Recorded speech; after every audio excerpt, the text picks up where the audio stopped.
Angel, and today we're at the Toledo Museum of Art. Now, Toledo is known as the Glass City, and I'm sure today we can find out why. So, let's get the day started and enjoy the museum. Come on. Good morning, welcome to the museum. Hi, good morning. This is a big museum. Did you paint it all yourself? I did not, I am a security guard. So what do you do as a security guard? I protect the art. I answer questions from guests and sort of direct them wherever they want to go. So if I feel unsafe, I can come find you? Absolutely. Okay, let's see what the museum has in store. Have a fun day. Thank you.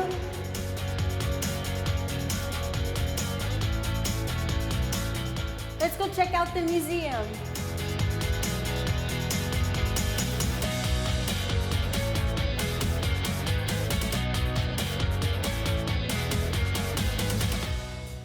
Do you see something that you like? Oh my gosh, I see so much. I don't know where to start. Oh, well, the Matisse Apollo has it all. So, where we can start is with colors. What's your favorite color? Red. Red. And you see a lot of red here, don't you? Yes, but mostly blue. Mostly blue. Other colors? Orange, yellow, and the only thing is, I see green, but that's the only green. There's two different types of green. There's a dark green and a light green. What about our lines? What kind of lines do you see? I see a lot of lines, but none of them are the same. Some are kind of straight, some are short, some are really long, and then some are kind of squiggly, like they go like this. Well, we have organic lines that are squiggly, what you said, and we have some horizontal lines and some vertical lines. There's some other things that we can talk about when we see this. What about some shapes? Well, they all look like lines coming together to make a shape, but the biggest shape I see, it looks like a face right in the middle. We do. We see Apollo, the sun god. Oh. So there is a face there. And then there's some geometric shapes too. We have that oval for the Apollo's face, right? We have some hearts. Do you see any hearts? The hearts make the flowers. They look like clovers, like you see during March in springtime. How do you know so much about this place and about all the art? Well, I am a docent here at the Toledo Museum of Art. And the thing about docents is that we like to talk about art and we like to help people look closely at art. Oh. So you're like my Google. Kind of. Okay. So is everything here in the museum really old? Not everything, because you know, some people now, men and women, are still creating art. So we have contemporary works of art here too. What does contemporary mean? Does that mean new? New stuff. But if we want to, we can start in the classic court where we have some ancient antiquities. Can you take me? I sure can. We're going to go up the stairs. Okay, let's go. Okay.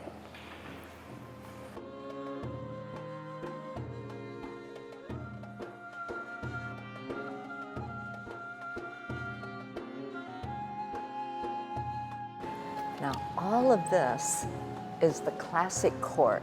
And these are some of the oldest artifacts that we have here at the Toledo Museum of Art. Oh, wow. So, what do you notice about her? I didn't know it was a her. Oh, it is a her, and her name is Tamit. Oh, wow. We know that. Does she come to life at night too, like the other museums? Is that why she's not in here? She doesn't come to life.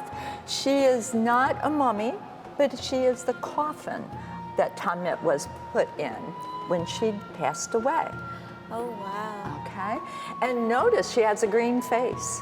That is for the god of Osiris, who means everlasting, ever-living, rebirth.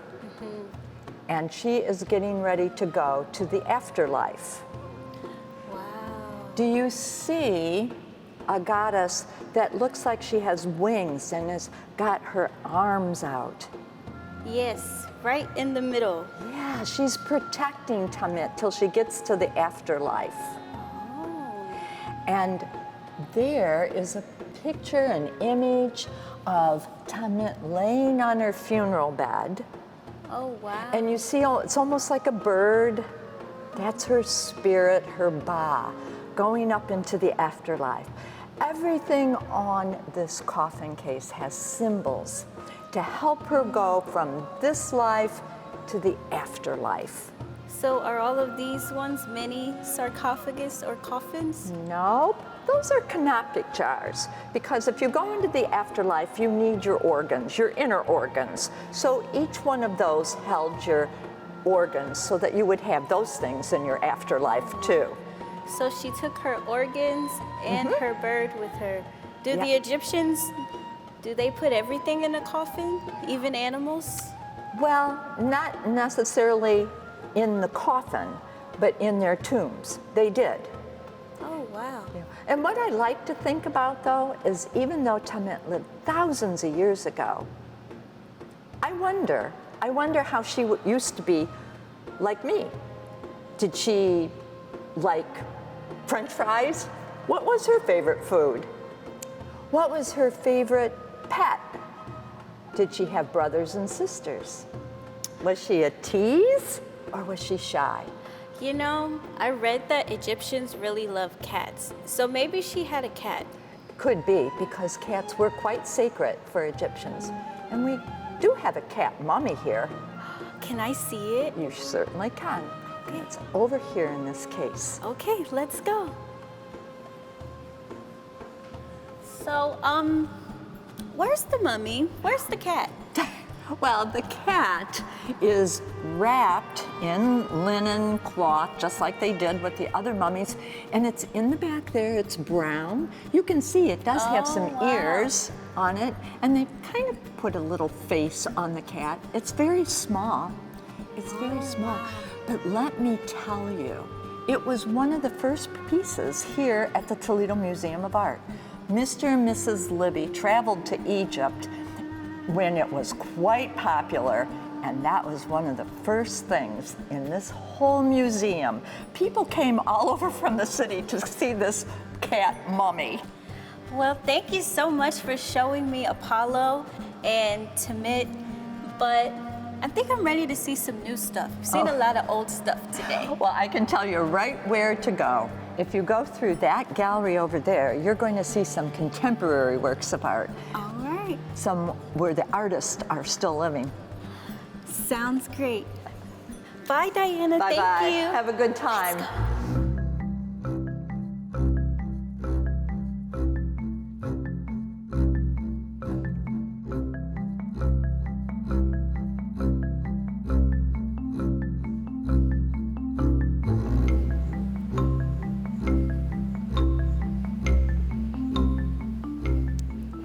Wow.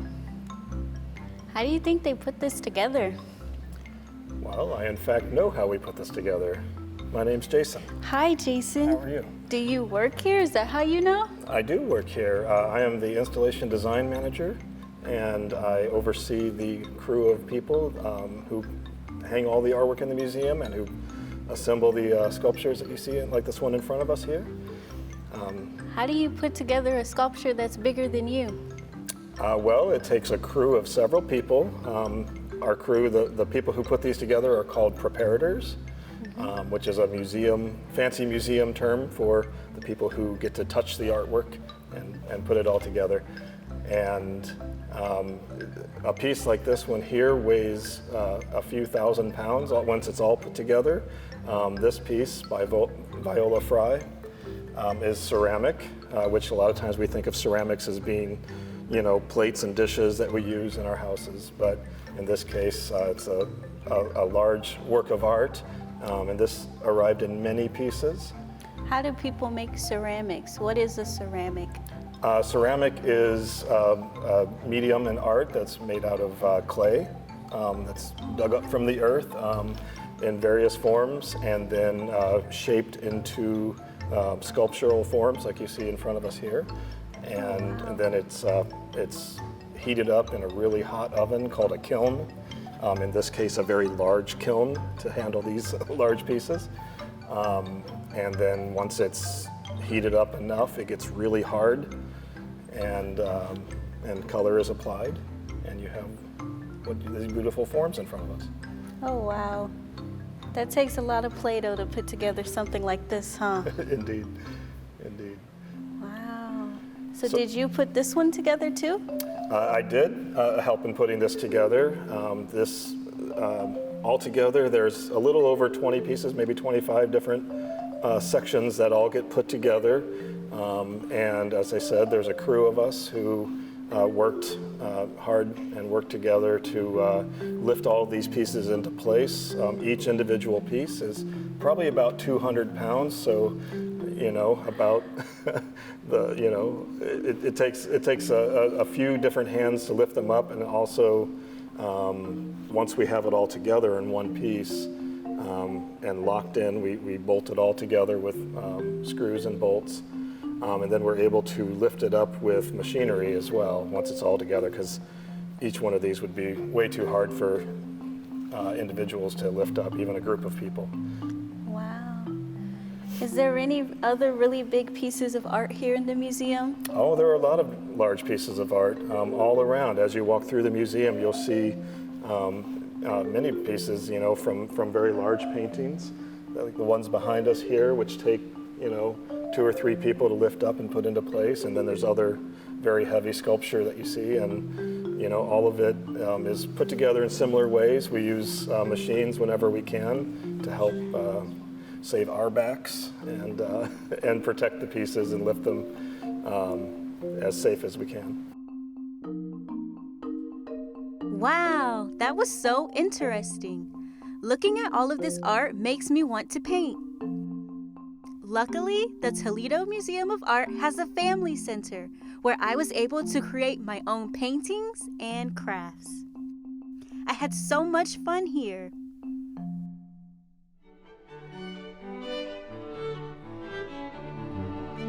Anyways, let's go catch up with Diana again to look at some more artwork.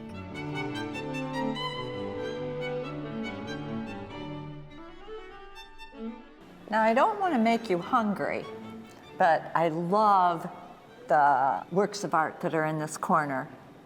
It's a lot of food. It is a lot of food. And flowers. I And thought all the paintings flowers. here were people.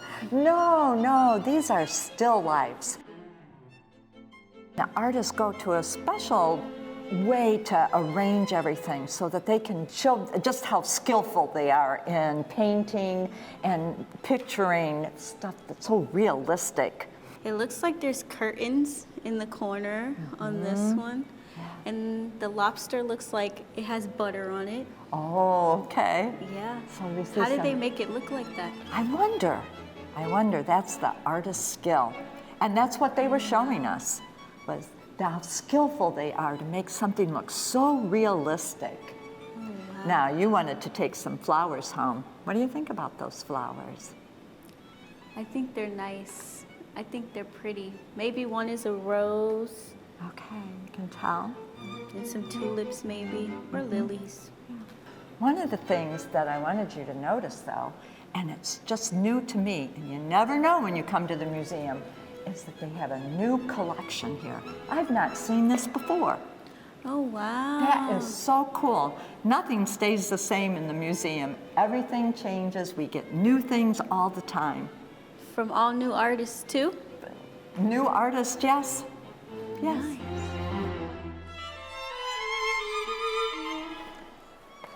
What do you think about this portrait? It's one of our It's- biggest ones. It's a very big frame for a very big man. It's true, it's true. Lord Amherst was pretty famous in England, and he's pretty famous here at the TMA because some people think that his foot moves as it walks by. Really? Well, How can you tell? try it. Let's walk by real slow and see if his foot follows us. Okay.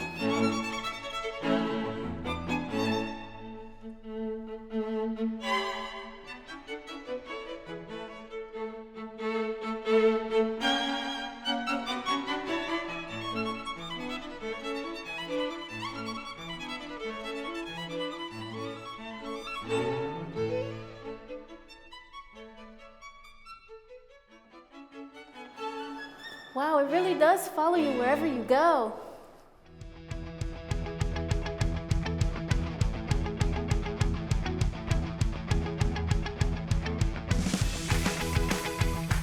So I hope you liked Lord Amherst. I've seen so much cool stuff at the museum today.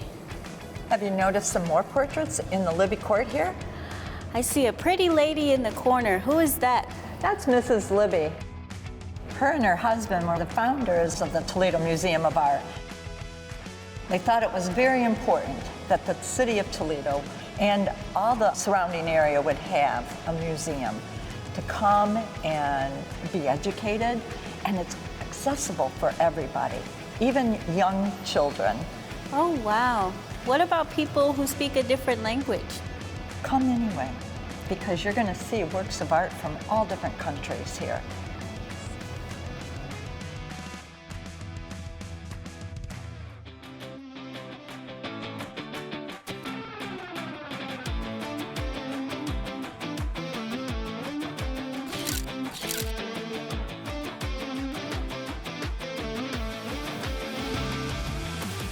The inside of the museum was so fun. There's so much cool art inside.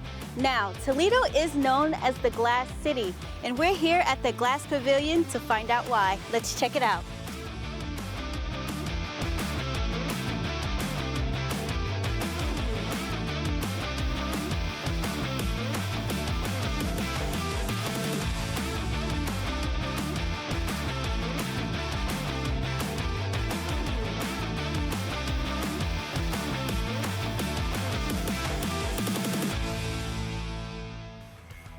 Hi. Hi. Are you an artist too? It's really hot in here to be an artist. I am an artist also. I am a glass artist. My name is Casey McCreary. Hi, Casey. Nice to meet you. Nice to meet you. This is a big glass room and everything is see-through, but these aren't see-through, so what is all of this? This is our glass blowing studio, and we call it a hot shop for obvious reasons, right? Yeah. It's You very can feel toasty. the heat coming off of the furnaces. So being a glass artist, does that mean you paint on the glass too, or do you just make it and make the shapes? We blow glass, we blow hot glass. There are techniques you can do where you paint on glass, but that's not one that I do very often. Oh, you're a special artist. All this glass in here, is all the glass in the museum made here? One really amazing thing about this building is that we're surrounded by a collection of glass that spans from over 5,000 years ago up until very recently. So how hot are these ovens? Our ovens are 2,150 degrees. So obviously that's hot, but for perspective, it's about 50 to 100 degrees hotter than lava flowing out of a volcano. So really, really hot. Oh my goodness. Are you making anything for the fall or anything for the spooky season? Yes, of course. We make a lot of glass pumpkins here at the Toledo Museum of Art. I just made a pumpkin. So I start by getting glass out of our furnace. Our furnace holds about 700 pounds of molten glass, sort of like a big bathtub full of molten glass. So I gather it up onto a stainless steel pipe, and then I start to blow and expand it to make it larger. I add color by rolling it into frit, F-R-I-T, and that is broken chunks of colored glass, which is made by adding different metals and different elements to clear glass, and it tints the glass. How do you get your glass to be so big? Like, how did you get your pumpkin to be so hollow on the inside? So when I'm blowing into the end of the blowpipe, it's a lot like blowing up bubble gum. The harder I blow, the bigger it gets, and the thinner the walls get. So when you're blowing up bubble gum, you can blow too hard and it can pop, right? Yeah. So the same is with glass. If you blow too hard and too much, those walls will get too thin and it can break and pop, just like bubble gum. Hot bubble gum. Does that happen often? Not too often. Every once in a while. Good. Maybe when you're a beginner, that happens more often. Okay. Whoa! Who knew that was how you make glass? I have had so much fun today. The Toledo Museum of Art is an amazing place to visit. There is so much to see and so many things to do. I can't wait to come back.